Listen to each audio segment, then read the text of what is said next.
pemerintah terus menghimbau masyarakatnya untuk tetap tidak melupakan aktivitas pariwisata, meskipun mereka dalam keadaan lockdown.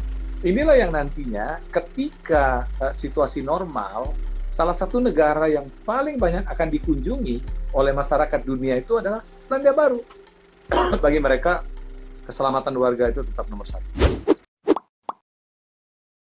Perdana Menteri Jacinda Ardern ini sudah menyatakan COVID-19 telah tereliminasi dari Selandia Baru dan langsung akan fokus ke pemulihan ekonomi. Nah, salah satunya seperti dari Bapak sebut bahwa sektor pariwisata ini menjadi sektor nomor 1 andalan Selandia Baru. Langkah pertama apa sih Pak Selandia Baru memasuki era new normal ini? Pemerintah Selandia Baru tidak dalam waktu cepat akan membuka border. Artinya pemerintah mengirimkan signal atau pesan kepada pelaku atau industri pariwisata untuk tidak berharap kepada turis internasional atau turis asing. Nah, oleh karena itulah selama lockdown itu bagus sekali itu Keiko. Jadi mereka membangun komunikasi pertama dengan para pelaku industri pariwisata untuk mempersiapkan diri untuk melayani turis domestik. Nah, kita tahu bahwa ada perilaku dari para pelaku industri pariwisata itu dimanapun, bukan hanya di sini ataupun di Indonesia, untuk tidak memprioritaskan turis lokal. Selalu mendapatkan perhatian yang berbeda lah. Nah, pemerintah Selandia Baru menyadari itu. Hey, market Anda untuk waktu yang cukup lama itu adalah turis domestik. Oleh karena itu, adjust yourself ya dengan kebutuhan dari turis-turis domestik ini. Nah, itu dari sisi industrinya. Dari sisi masyarakatnya, pemerintah terus menghimbau masyarakatnya untuk tetap tidak melupakan aktivitas pariwisata, meskipun mereka dalam keadaan lockdown. Jadi mereka memberlakukan suatu program yang namanya staycation.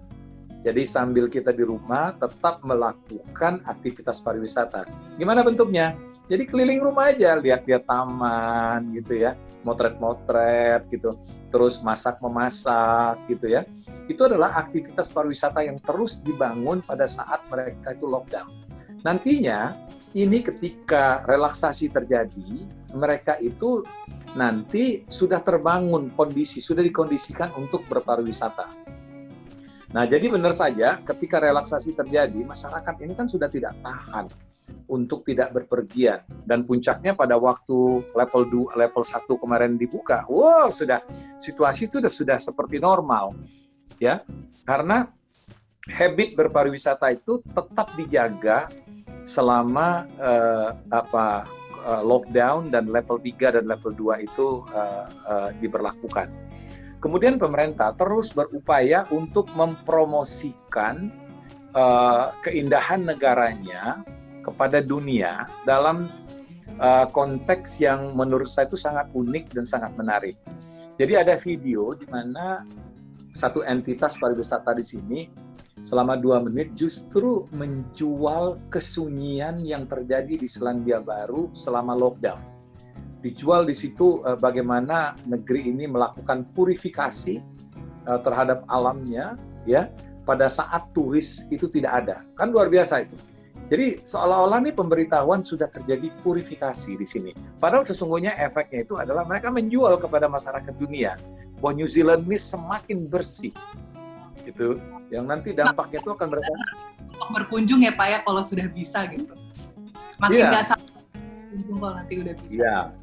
Terus ada juga video promosi yang isinya itu adalah testimoni dari masyarakat-masyarakatnya. Yang isinya itu nanti ketika situasi sudah normal, saya ingin berkunjung ke tempat ini, di mana saya akan melihat ini, melakukan ini. Yang dia sebut itu adalah destinasi lokal semua.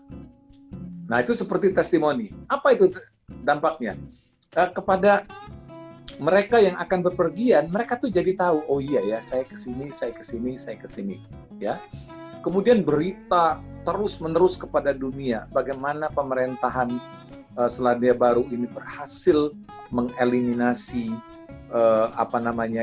pandemik ini dengan cara-cara yang tidak dilakukan oleh negara lain yang membuat negerinya ini aman, ya, itu juga promosi by itself. Inilah yang nantinya ketika situasi normal, salah satu negara yang paling banyak akan dikunjungi oleh masyarakat dunia itu adalah Selandia Baru. Ya, di samping indah, tidak ada ketakutan dari masyarakat, begitu. Artinya pemerintah Selandia Baru saat ini masih sangat berhati-hati dan strategi awal Anda memprioritaskan wisatawan domestik. Nah, untuk nanti ke depannya mungkin ketika border sudah mulai pelan dibuka, apa sih Pak strategi dari pemerintah di sana untuk mencegah munculnya gelombang kedua atau second wave? Wah, itu $1 million question ya. Tantangan bagi negara seperti Selandia Baru dan negara-negara yang sudah mendeklarasikan bebas dari COVID ini adalah nanti ketika bordernya itu dibuka. Ini akan menjadi satu tindakan menurut saya itu penuh spekulasi. Karena dengan negara mana dia akan buka? Ya, apa jaminan dari negara-negara yang akan dibuka itu? Katakanlah sekarang dengan Australia. Apakah Australia dalam hal ini benar-benar sudah free? Ya, pada bulan September atau Oktober nanti seperti mereka, kan belum tentu, begitu, ya kan? Itu yang pertama. Yang kedua itu adalah pemerintah itu dalam posisi yang dilematis antara mengutamakan keselamatan rakyatnya atau membuka keran-keran dalam rangka menghidupkan kembali ekonominya. Ini kan dilematis. Ini yang dihadapi oleh pemerintahan semua negara, gitu. Dilakukan lockdown atau PSBB, ekonominya mati. Dibuka keran ekonominya, itu probabilitas akan meningkatnya kasus itu kan tinggi sekali. Nah, dari beberapa penjelasan pemerintah, khususnya penjelasan dari Jacinda Ardern, saya bisa mengatakan bahwa bagi mereka keselamatan warga itu tetap nomor satu. Meskipun desakan untuk membuka border ini tinggi sekali. Pak Tantowi, ini kalau Anda pribadi nih setelah sekarang di sana sudah relaksasi, sudah level 1, sudah bisa beraktivitas seperti biasa. Nah, apa sih hal pertama yang saat itu Anda lakukan ketika sudah ditetapkan relaksasi? Apa yang Anda lakukan?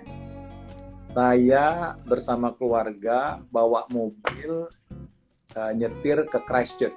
Christchurch itu di pulau yang lain, jadi kita harus naik ferry. Karena salah satu kenikmatan utama tinggal di Selandia Baru itu nyetir, Teko. Oke, terakhir Pak, ini pelajaran penting apa sih Pak yang bisa diambil oleh kita warga Indonesia dan juga mungkin pemerintah kita Indonesia dari penanganan pandemi di Selandia Baru? Satu menurut saya, partisipasi masyarakat. Masyarakat harus percaya betul kepada pemerintah, karena pemerintah manapun itu sedang berusaha keras untuk menyelamatkan rakyatnya, untuk sesegera mungkin lepas dari COVID ini. Dan kita harus tahu bahwa COVID-19 ini unprecedented, artinya tidak ada negara yang pernah mengalaminya. Karena tidak ada yang pernah mengalaminya, apa yang dilakukan oleh semua pemerintah itu adalah upaya maksimal meskipun sifatnya coba-coba. Gitu. Nah, jadi dalam hal ini, contohlah masyarakat Selandia Baru, bagaimana mereka respect dan mempercayai sepenuhnya pemerintahnya, sehingga dukungan penuh dari masyarakat itu mengurangi beban yang besar dari pemerintah dalam melakukan penanggulangan ini.